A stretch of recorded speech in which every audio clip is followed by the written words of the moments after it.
Bismillahirrahmanirrahim. Alhamdulillahi rabbil alamin. Wabihi nasta'in. Wa ala umurid dunya waddin. Wa la hawla wa la quwwata illa billahil aliyyil azim. Alhamdulillah, pada kesempatan hari ini kita akan mengkaji kitab Ahkamul Janaiz wa Bida'uha yang dikarang oleh Syekh Muhammad Nasiruddin Al-Albani rahimahullahu ta'ala. Pada kesempatan hari ini kita akan membaca di bab yang kedua, yakni bab mentalkinkan orang yang hendak meninggal dunia. Qala al-muallifu rahimahullahu ta'ala, berkata seorang pengarang kitab Ahkamul Janaiz, semoga Allah subhanahu wa ta'ala merahmati beliau. Talqinul muhtadir, yakni mentalqinkan orang yang hendak meninggal dunia. Fa'idha hadaratul mautu, tatkala orang yang kita kunjungi itu akan datang kematian padanya, ya, sudah hampir sekarat, ya. Fa'ala man indahu umurun, maka orang yang di sampingnya, orang yang meninggal tadi, ada beberapa berikut yang harus dilakukan, ya.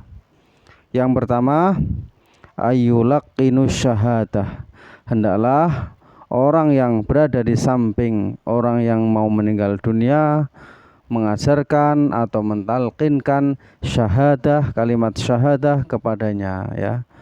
Mengajarkan kalimat asyhadu alla ilaha illallah wa asyhadu anna muhammadar rasulullah. Nah, kita ajarkan seperti ini, ya.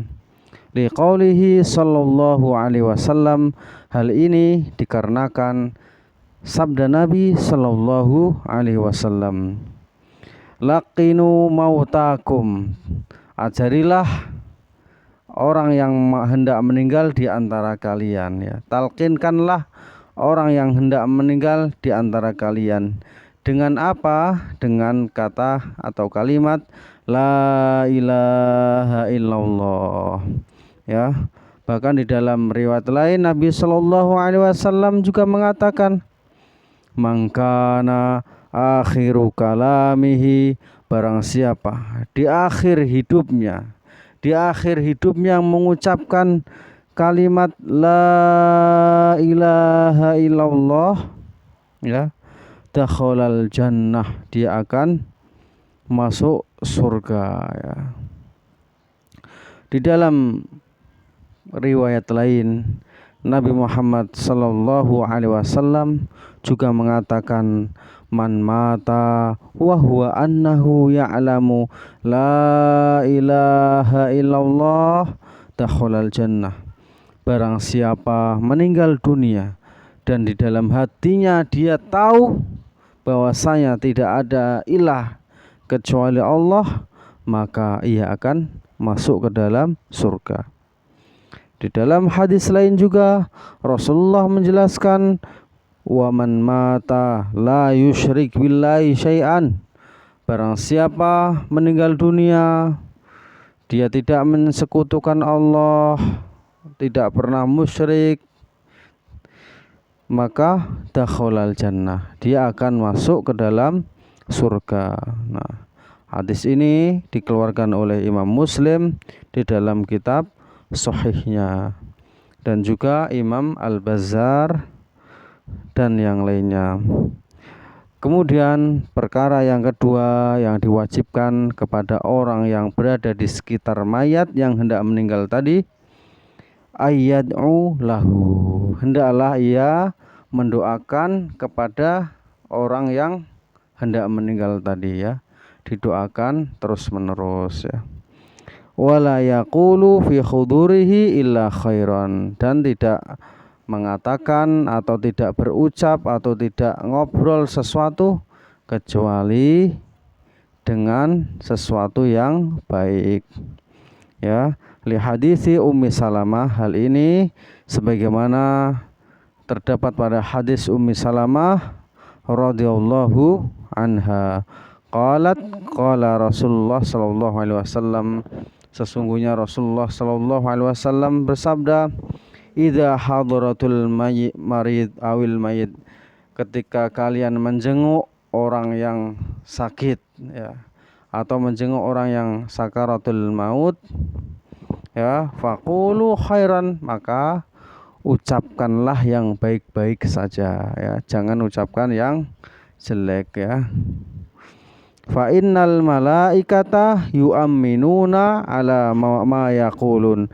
Kenapa? Karena sesungguhnya para malaikat mengamini apa yang kalian ucapkan ya. Hadis ini dikeluarkan oleh Imam Muslim dan Imam Al-Baihaqi. Kemudian perkara yang ketiga yang hendaknya dilakukan oleh orang yang berada di sekitar orang yang hendak meninggal dunia, wali saat talqin zikru asyhadati bihadaratil maut. Talqin itu bukan hanya memperdengarkan ya kalimat syahadat di hadapan orang yang hendak meninggal dunia, atau memperdengarkan di samping telinganya ya, bal huwa amarohu bi ayyaqulaha. Bahkan yang dikatakan dengan talqin itu adalah memerintahkan atau menyuruh untuk mengucapkan kepada orang yang hendak meninggal dunia untuk mengatakan kalimat syahadah ya. Asyhadu an la ilaha illallah, ikuti. Maka orang yang sakit tadi biar mengikuti kita, maka kita perintahkan ikuti untuk mengatakan syahadat ya, misalkan seperti itu. Khilafan lima yadhunnu al-ba'du ya, ini berbeda anggapan sebagian orang ya. Sebagian orang itu mengatakan talqin ya dibacakan kalimat syahadat ya. Wa dalilu haditsu Anas radhiyallahu anhu, ini dalilnya terdapat pada hadis Anas radhiyallahu anhu, anna Rasulullah sallallahu alaihi wasallam ada rajulan minal ansor ya. Dahulu Nabi sallallahu alaihi wasallam mengunjungi seseorang dari sahabat Ansor. Faqala ya khal qul la ilaha illallah ya, maka ada orang yang di samping orang yang sakit ini mengatakan, wahai paman, ucapkanlah la ilaha illallah. Maka faqala akhalun amun, maka ada yang bertanya, ini pamannya atau bibinya ya.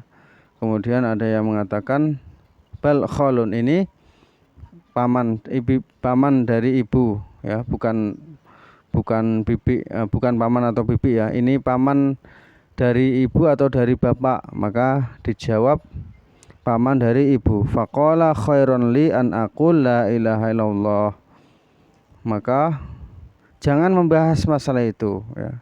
Ucapkan saja kata yang baik, yaitu la ilaha illallah. Faqala Nabi sallallahu alaihi wasallam, maka Nabi mengatakan ya, betul.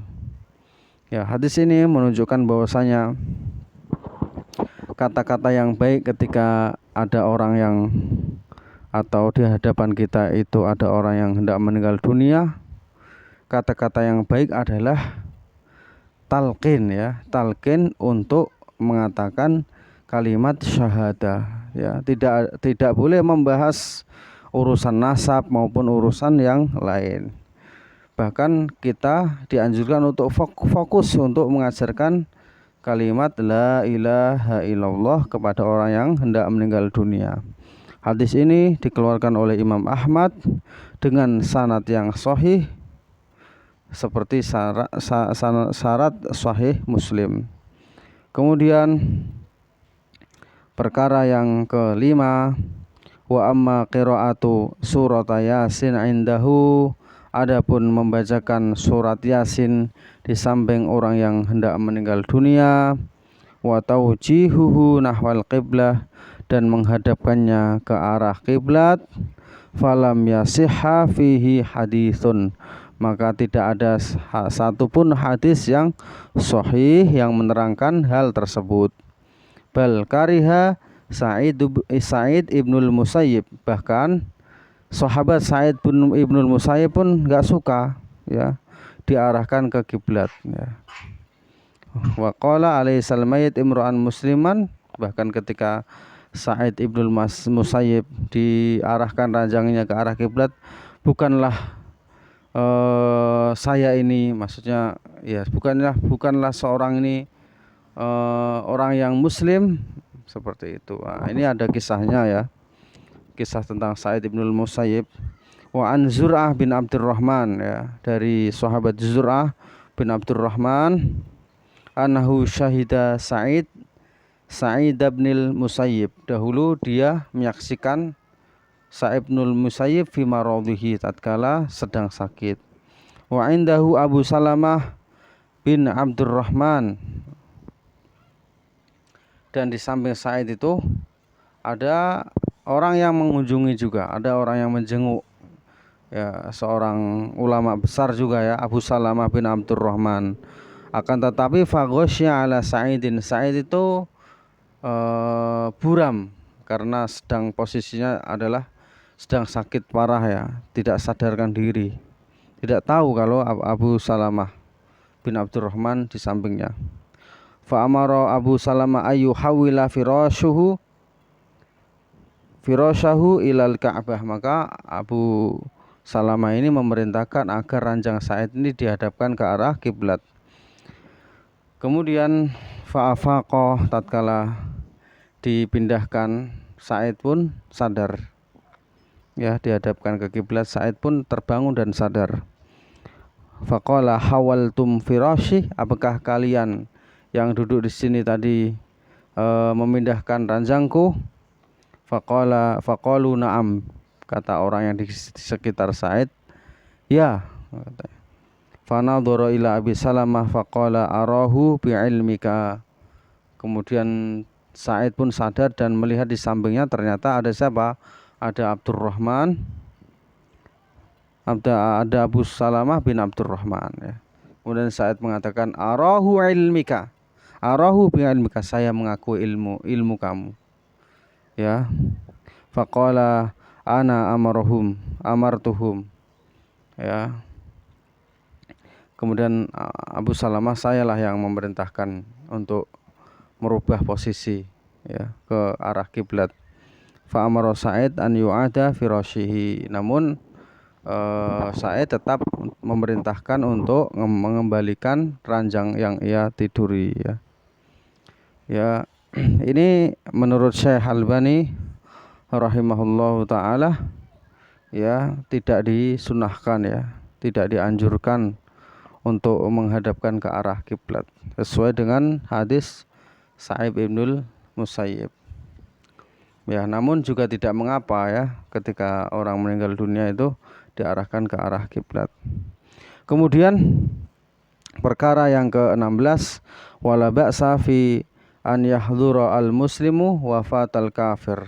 Tidak mengapa orang muslim itu menjenguk orang kafir yang hendak meninggal dunia, dengan tujuan apa? Tujuannya liyu'ridha al-islama alaihi raja'an an yusallima ya, dengan harapan dengan tujuan menawarkan Islam kepadanya, dengan harapan dia masuk ke dalam agama Islam.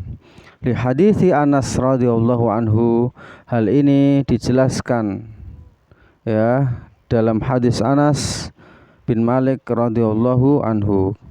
Kana ghulamun Yahudiyun, dahulu ada seorang anak kecil ya yang beragama Yahudi, yakhdubun Nabi ya, sehari-hari dia tuh membantu Nabi ya, sering membantu Nabi, berkhidmat kepada Nabi. Famaridho ya, tatkala itu anak kecil pun itu sedang sakit. Fa'atahun Nabi sallallahu alaihi wasallam ya'uduhu, maka Nabi pun menjenguknya ya. faqa'ada 'inda ra'sihi. Kemudian Nabi duduk di samping kepala anak tersebut. Faqala lahu aslim. Nabi mengatakan, masuklah Islam. Fanadhara ila abihi wa huwa 'indahu. Kemudian anak kecil yang beragama Yahudi tersebut melihat muka bapaknya. Bapaknya setuju atau enggak kira-kira ini ya? Seperti itu. Faqala lahu, namun hal yang aneh yang terjadi tatkala itu, kata bapaknya, ati Abul Qasim, taatilah Abul Qasim ya.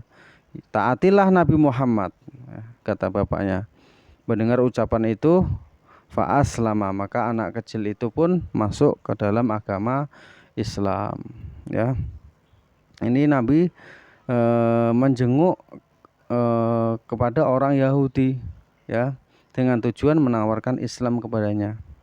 Fa kharajan Nabi sallallahu alaihi wasallam wa huwa yaqul, ketika Nabi sallallahu alaihi wasallam keluar dari rumah anak tersebut, Nabi mengatakan, alhamdulillahilladzi anqadahu minan nar. Segala puji bagi Allah yang telah menyelamatkan anak tersebut dari neraka. Ini juga bentuk kecintaan Nabi kepada dia.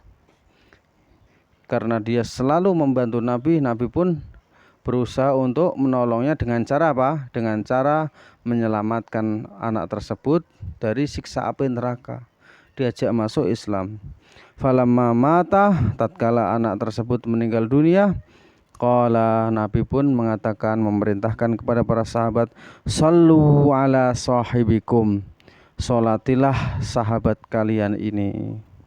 Ya, hadis ini dikeluarkan oleh Imam Bukhari, Imam Al-Hakim, dan Imam Al-Baihaqi, dan Imam Ahmad, dan yang lainnya. Demikian, wassalamualaikum warahmatullahi wabarakatuh.